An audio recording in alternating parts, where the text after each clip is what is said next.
భక్తి లేదు, హిందువుల మనోభావాలంటే లెక్కలేదు.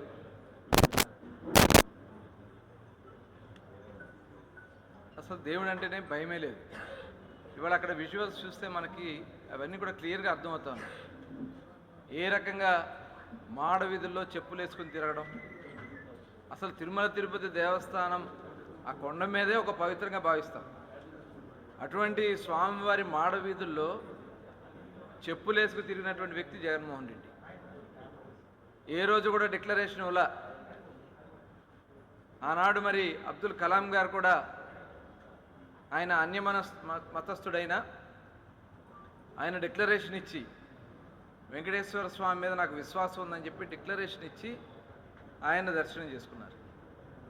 కానీ జగన్మోహన్ రెడ్డి గారు కనీసం డిక్లరేషన్ అని అనేక మంది పెద్దలు అడిగినా కూడా లెక్క చేయకుండా 5 సంవత్సరాలు కనీసం స్వామివారికి పట్టు వస్త్రాలు సమర్పించే కార్యక్రమాన్ని కూడా సతీ సమేతంగా ఒక్కసారి కూడా ఆయన స్వామివారి దర్శనానికి కానీ పట్టు వస్త్రాలు సమర్పించడానికి కానీ ఆయన వెళ్ళలేదంటే వారికి ఎంత విశ్వాసం ఉందనేది మనకు క్లియర్గా అర్థమవుతుంది.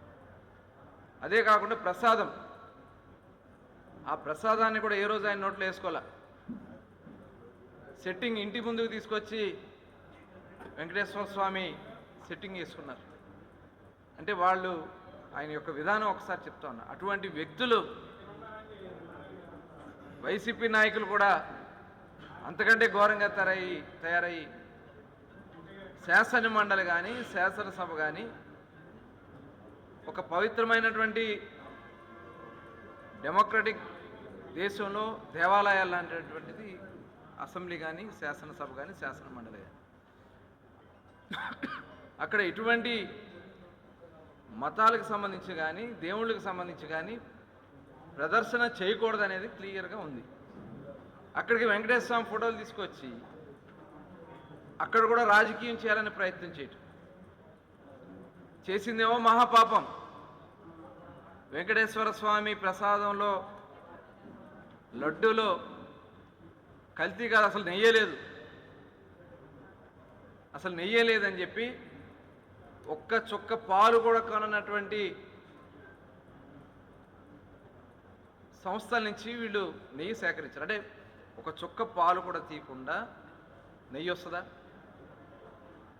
ఇవాళ డోలే బాబా వాళ్ళు కెమికల్స్ కొన్నారు, వాళ్ళ దగ్గర ఎటువంటి పాలు తీసుకున్నటువంటి పరిస్థితి లేదు, ప్రభుత్వం వచ్చిన వెంటనే నిబంధనలు మొత్తం కూడా సడలించారని చెప్పి క్లియర్గా ఏదైతే సుప్రీంకోర్టు వేసినటువంటి స్పెషల్ ఇన్వెస్టిగేషన్ సంస్థ రిపోర్ట్ ఇచ్చారు. ఇవాళ దాంట్లో జగన్మోహన్ రెడ్డి దాన్ని డైవర్ట్ చేయడం కోసం ఇలాంటి నీచమైనటువంటి సంస్కృతి దిగుతూ ఉన్నారు. ఇవాళ ప్రజలందరూ కూడా గమనించాల్సినటువంటి విషయం, తిరుమల తిరుపతి దేవస్థానాన్ని వాళ్ళ స్వార్థానికి వాడుకున్నారు. ఆనాడు రాజశేఖర రెడ్డి గారు 5 కొండలు ఎందుకు 7 కొండలు ఎందుకు 2 కొండలు చాలు కదా అని చెప్పి ఆనాడు మాట్లాడిన వ్యక్తి రాజశేఖర రెడ్డి. ఆయన ఏమయ్యాడో చూసాం. ఇవాళ పవిత్రమైనటువంటి తిరుమల తిరుపతి దేవస్థానంలో 68 లక్షల టన్నుల నెయ్యిని, అసలు నెయ్యలేనటువంటి నెయ్యిని తీసుకొచ్చి 20 కోట్ల లడ్డూ ప్రసాదాలు చేసి ప్రజల్ని మోసం చేశాడు జగన్మోహన్ రెడ్డి. హిందూ మనోభావాన్ని దెబ్బతీశాడు జగన్మోహన్ రెడ్డి. ఇన్ని పాపపు కార్యక్రమాలు చేసి ఇవాళ దాన్ని మభ్యపెట్టే కార్యక్రమాలు చేయాలని ప్రయత్నం చేస్తూ ఉన్నారు. ఇవాళ ఈ సందర్భంగా నేను అడుగుతాను, తిరుమల తిరుపతి దేవస్థానం నిధుల్ని తిరుపతి కార్పొరేషన్కి డైవర్ట్ చేసుకున్నారు, కమిషన్ల కోసం పనులు చేసుకున్నారు, ఎన్నికల్లో దేవాలయానికి సంబంధించి కూడా వాడుకున్నారు. చివరికి రాముల వారికి రామ జన్మభూమిలో రాముల వారి ప్రసాదాన్ని కూడా కల్తీ లడ్డూలే పంపించారు. ప్రధానమంత్రి గారు కూడా కల్తీ లడ్డూలే పెట్టారు. ఇవన్నీ కూడా చేసి ఇవాళ శాసన మండలిలో దేవుడి ఫోటోలు తీసుకొచ్చి నైవేద్యం కూడా అయ్యే నైవేద్యం. అందుకని ఆడు తినలా. ఆ ఫోటోలు చూసి మీకు క్లియర్గా అర్థం అవుతుంది. స్పూన్ ఎట్టి పక్క తిప్పాడు.